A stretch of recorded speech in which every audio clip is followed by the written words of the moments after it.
Hi, hello, salutations, milk lovers. The mayor will have you now. Asking around which character is their favorite in the Dragon Ball community, Vegeta would pop up a lot. In fact, according to recent popularity polls, he's second only to Goku. How fitting. And it's no wonder why. Vegeta hijacked Dragon Ball Z. While Dragon Ball was really Goku focused, Dragon Ball Z was supposed to be a dual story of Goku and his son, Gohan. But Vegeta just had this appeal to him, a long-spanning character arc drawn by process of improvisation by Toriyama, and its common sentiment that Dragon Ball Z is Vegeta's story. He may be a secondary character, but his impact on the story and the progression of character from beginning to end, from antagonist to side character into Goku's deuteragonist at the very end, made him one of the greatest highlights of the manga. There is something in his writing that's alluring. He pioneered so many attributes into the rival trope. In this conclusion is second to none of his successors. But Toriyama's end for the character didn't stick.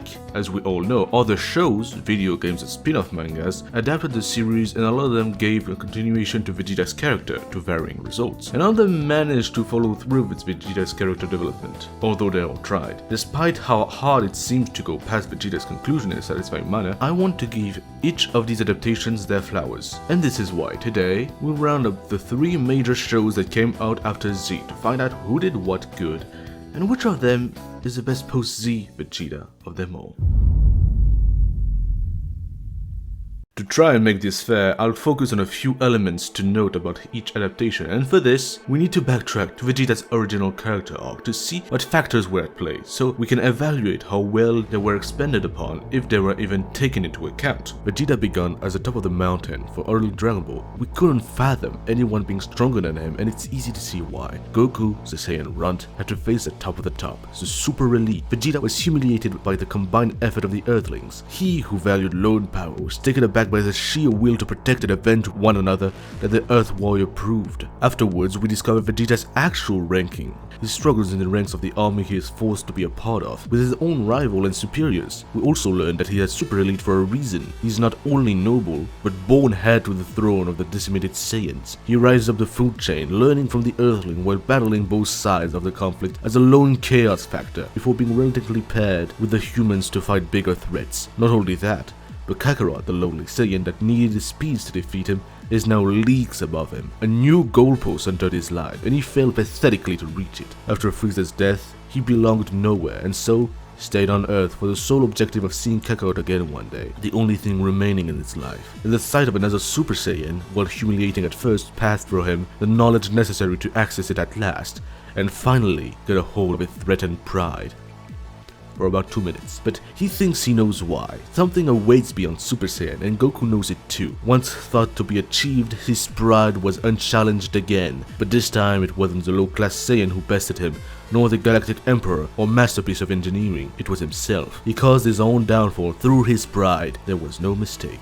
He was the only one to blame this time. Now he had as much faith in himself as anyone else on the Z Fighters had for him, which is why he stood by them, passively, and then a final series of hits came to crush him further. His son's death proved to be too much to handle, and once more he caused not only his demise, but direct harm to another. Realizing the love he had for his son, but the failure he is to his newly found peers, Vegeta apologizes for the first time in his life. And for the first time also, he puts his pride in fighting alone to the side, and is of invaluable help to Gohan, stepping into a one-on-one, as he could have never done beforehand. Vegeta was a fighter no longer, training only as a hobby in pursuit of strength, but never to fight again. All these things had taken too much a toll on his pride. He stayed near his family and acclimated to Earth, only for his old life to come back as his rival did. Proving he could still have his old self back, he plotted and let go to come back to his roots and force Kakarot to entertain that regression and a fight, only to realize he couldn't place this battle above the safety of his loved ones, or even of Kakarot. Taking a final lone stand, Vegeta atones for his life, both old and newly found, willing to leave this world. He can only come back through a crisis and accept reporters saying raised on Earth to end it all, and while it didn't succeed, it was now a shared pride, not a lone one. He willingly became an accessory to Goku's success, and finally let go of his old pride of himself, to now welcome a pride in another above him. No longer chained, Vegeta ends his journey free from his pride and tied to his Earthling family. I might just cry again, but no! By the way, I hit all the bullet points to understand his character arc, but if you want a more in-depth and interesting look at this, check out Not a Cat series breaking down Vegeta's evolution. It's a very interesting watch with a very interesting interpretation. Now, what does this pretty long segment tells us about Vegeta's character development? Well, they hinge on 4 factors: his relation to Kakarot, his pride, his domestication, for lack of a better term, and his atonement. And so these are going to be the basis of our notation system. We will grade each of these 3 Vegetas on these metrics. How does he view Goku, and what's his relationship with him like? How selfless he is, how cooperative he is, how acclimated to Earth he is, how much he is part of the Z-Fighters, and how caring he is to his friends and all of the life. Each of these will be rated on a scale of 10 on how well they fare, then added up and compared with each other, and I'll go by order of release, which means our first candidate is the Mustache Man himself. How successful was Toei's first attempt to deliver in a post-Z Vegeta? Well, not so bad. Well, a lot of people were mad at the mustache added by Toriyama, by the way, and his passivity, I gotta say he lights up pretty well to our scoring system. How well? Well, let's see. In GT, it's clear that Vegeta stopped caring about surpassing Goku. While he trained with Hoof, Vegeta seemed pretty idle, unbothered by it. He didn't even find resentment in him and never pursued him for no reason. He, in fact, got back at Kakarot's level solely because he went about it in his own way. The prince is also perfectly fine with fusing with Goku past this point, and is visibly distraught when his old rival is unwell. I think it's almost perfect continuation on this front. But why almost? Well, the last added page of Dragon Ball shows Vegeta is still about this little rivalry of theirs. It's just not unhealthy anymore. It's contemplating, which tells me Vegeta is still seeking strength, which Vegeta seemed totally chill about. He didn't keep up or train a lot, which to me is a step too far. I give him an 8 out of 10. As mentioned, Vegeta fused with Goku again. Not only that, but he's the one that brought it up in the first place. There is not a single time pride is of the essence or that it traps him. On all accounts, he is pretty selfless and cooperative. No notes, 10 out of 10. By far the most domesticated Vegeta on the list. He wears human clothing, drives Bula from place to place, gets a haircut and a mustache, and is totally subject to the opinion his close ones have of him. He's totally about Bulma being the solution to go Super Saiyan 4. Again, Vegeta's just a regular guy here. There is a lot of things GT does wrong, but these aren't part of it. 10 out of 10. Now, this might be where Vegeta, little nickname, loses some points, as he's never shown to be that proactive to protect other or reflect on evil. The fact that he doesn't train as hard proves that the safety of Earth isn't all that much on his mind, sort of like Gohan tends to do. We don't see him save anyone, and even then, Baby took a hold of him, a creation of those his race destroyed. There was potential for Vegeta to reflect on his race's past, and to try and atone or at least convince Baby that the Saiyans he is wrathful about are no more, but none of it really happens. I guess I can give him a few points since we know GT is part of the movie timeline, and that Rather Dragon is post-Boo, hence part of Vegeta's character continuation, and he saves a building of people here. But that's about it. That's the only reason he's not a 1. I'll give him a 3 out of 10, which means the Prince of All Saiyan gets out of this with a score of 31 out of 40.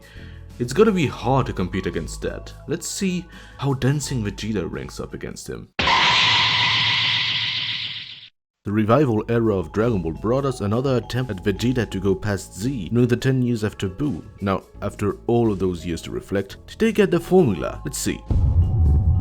It's a big old mess. Vegeta is still pursuing Kakarot as his main objective in life. He's still shaken when Goku gets above him. He gets a high whenever he gets ahead. There is no number 1 anymore. Despite that, he definitely has a level of respect towards him. First, they are constantly with each other, they're practically a couple, they're always working together, and the way he talks to Black about Kakarot and entrusts their victory to him in the Tournament of Power speak to his respect. And also, instead of chasing after him in the exact same way, Super Vegeta, well, it took some time, but he ended up choosing another path to power from Goku. It's not a chase, more than a competition, it's a 5 out of 10 for me. There is a sense of equality and respect and a change in dynamics, but it still takes too much of Vegeta's mind to compete with his rival, and he totally goes against his number 1 speech. It's 50-50. Hence, 5 out of 10. Messy still, this Vegeta is in constant struggle with his own pride. He is still immensely prideful, to the point it gets him in predicaments again. His own pride gets him in a delicate situation, and he still talks about it in the same sense of need as Android Saga Vegeta would, with a little spin on it. Yet, Vegeta constantly humiliates himself for the betterment of his peers. He puts his pride on the line and lets go, and that's nice and all, but this ends up simply creating a cycle of push and pull that goes nowhere, and Stock and Pull makes this again a 50-50, 5 out of 10. Now, Super Vegeta is pretty acclimated to Earth. He follows his family around, he risks the universe to be present for his wife's birth, he wears civilian clothes from time to time. He's on the better side of the domestication. Although he's like still rude, broody, he doesn't like social interaction and is clearly only there for his family and would never find comfort in it otherwise. Plus, his design used to reflect his humanity. He has full armor first, then he loses a bit of it, and the tail, let's go with the Scouter, changes into the kind of armor the army doesn't use anymore, then gets into a custom armor made by Bulma before getting rid of his armor for the tournament and also of more of his bodysuit, along the way to the outfit we see him wear at the end of Z, which only keeps the glove, and between those last two instances, he goes back to Bulma's armor. Overall, he's pretty domesticated, but it's not enough. His Saiyan identity is too much a part of him still. 7 out of 10. Now, this is where Super Vegeta shines the brightest. He is deeply guilty about what he's done, and is the most selfless he's ever been. From sacrificing his pride for his family against Beerus, to being a better father figure to Trunks than he was in the Cell Saga, to promise to save another universe and entrust this onto Goku, and in the manga, to show guilt for what he's done to the Namekians, and clear motivation to help them through this new crisis, and finally, he fought against the victor of the Saiyans, which he ended up fighting side by side with. While he trips a bit against Granola, for example, I can't give him any less than a 9 out of 10 in this category. So 26 out of 40 for Super Vegeta. Too close to the middle to be really all that great of a continuation, but we appreciate the effort. Now, GT is still the goalpost, but at least Super Vegeta is above the middle section. Let's see where the new little guy stands at. Technically, it's the most faithful continuation we could have gotten since Daima had the most involvement out of Toriyama, but let's not kid ourselves and say the show was mostly written by him. Toei still had their hands in a majority of the show's writing, especially the beat-by-beat writing. I should try and do a rewrite of Daima someday. Yeah. For now though, how is Daima Vegeta measuring up? He definitely still has a rivalry with Goku, but it's a lot more playful and low stakes in this show. It seems to be more about pettiness than insecurity up to that point. And he is training separately from Goku and searching for things on his own, although he's not dependent on Kakarot to grow stronger. Although he is still trying to imitate Kakarot with Super Saiyan 3 for example, which he will learn to be useless later on. For the nature of their dynamics being chiller and less tied than Super Vegeta's, but also because in the end he's still trying to surpass him and isn't carving his own path, I can't give him more than a 7 out of 10. There is still some lingering frustration out of being second place for sure. Unlike Super Vegeta's, which had a handful of years to stay true to his character development and got rid of his toxic pride, which he failed at, in Daima, Vegeta is still very new to this status quo, and I find this funny. Yeah, he had that whole speech and all, but now he has to keep his word and is still struggling with it. Unlike Super Vegeta, who is constantly fighting with his pride, being his downfall a lot of the time and still a character flaw he has to sometimes address, Daima Vegeta is actively keeping his pride at bay. When he's insulted by a member of the crew, you can see him getting flustered and hurt in his ego, but he's not talking back. I think it's cute. He is still in the process of leaving his pride behind, and it's an everyday effort that he makes to not take anything too much to heart, and I'm a little torn because of this. I think for a year one Vegeta still escaping his pride, it's perfect, and offers a lot of humor. I'd give it a 10, but if I'm going for what a post-Z Vegeta should be in general, like past time frame restrictions, I'd give it a 7. You know what? 8. I can compare him to Super Vegeta, but those two don't share a lot with their GT counterpart. But yeah, he seems similar in that regard, but a little better too. But it looks like he'd follow his family along but never appreciate Earth on his own time and all. But Daima's opening shows how he's dealing with that. There is this formal event I'm going to get bored at, but I want to be there for my wife and child. Well, I'm just gonna fight Kakarot a bit over there to entertain myself, and we can gauge how we've progressed. We never see him wearing formal or casual clothes, but he seems to cope better with the boredom of everyday life by injecting some thrill into it. 8 out of 10.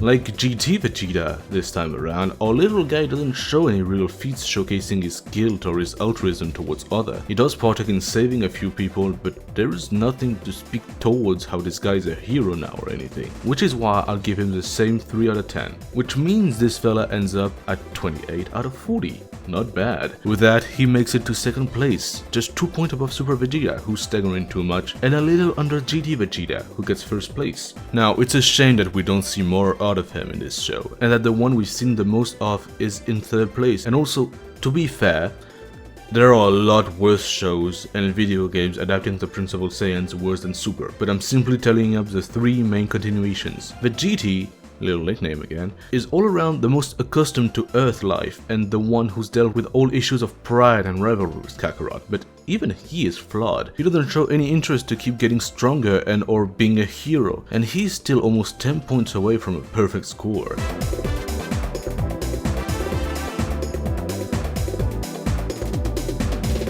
Getting a perfect Vegeta would mean taking his relationship with Kakarot, his pride and domestication from GT, with the atonement from Super, and fusing those characters to make a proactive, heroic Z-fighter who has a friendly rivalry with Kakarot but carves his own path, likes living on Earth a ton and really settles down while being ready to defend it. It's sad we never got this perfect adaptation in the end. And that about wraps things up. Vegeta is really one of those characters who shines because he changes. And maybe that's why everyone keeps trying to continue him, even if nobody ever fully sticks the landing. GT nailed his piece, Super nailed his guilt. Daima is pretty balanced. It nails its awkward baby steps forward. They all carry a piece of what makes him great, just never the whole puzzle. Still learning how to be human in a world that once should have been beneath him. So tell me, which Vegeta is your favorite? The mustache dad, the blue gym addict, regret-ridden warrior, the tiny one trying not to crash out, or the hypothetical perfect fusion we all secretly want but still haven't gotten? Drop it in the comments. I'll be there reading with my hot chocolate, which is perfectly heated and precisely stirred as is tradition on this channel. Thanks for watching. Thanks for sticking around, milk lovers. Subscribe if you're new. This has been Which Post Z Vegeta is the Best by the Mayor. See ya. Goodbye.